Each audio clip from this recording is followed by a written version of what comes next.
Into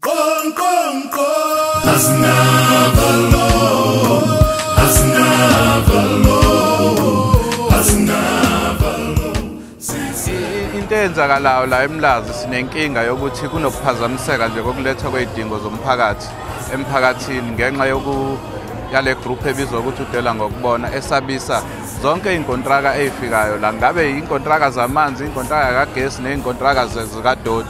So la eMlazi akusebenzeki ngenxa yokuthi kunabantu abasabisa izinkontraka bezitshela ukuthi ngeke basisebenze lezo inkontraka uma kuukuthi bona bawutholile umsebenzi.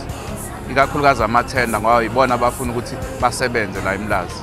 Into esiyishoyo ukuthi siyacela ukuthi umphakathi awubuyisele isimo indawo zawo ezandleni zomphakathi ngoba indawo zemphakathi manje seyibonakala ngathi seyizandleni zezigebengu vele kube neqeqebane elincane elizobamba umphakathi eDrentham. Siyacela ukuthi bonke osomabhizinisi abathanda intuthuko yibe bonke abantu bomphakathi amakholwa wonke nje umuntu onokwenza emphakathini akaqinisekisa ukuthi ube ingxenye yokuqinisekisa ukuthi bayabanjwa noma babampimpa labantu okuyibona ababonakala besabisa izinkontraka eziletha izidingo zomphakathi. Lokhu kadoti kuyinkinga kakhulu kona ngoba ukungcola siyazi ukuthi makungcolile endaweni kuphinde kube nezifo futhi othola ukuthi zispreadeka kalula emphakathini. So into esiyishoyo la ukuthi njengomasipala sizoqinisekisa ukuthi uyaqoqa udoti la. Kusasa sizohlangana ngo9 kaVila kaMax njengoba kade sihlangene namhlanje la sizohlangana khona seseyoqala ukuthi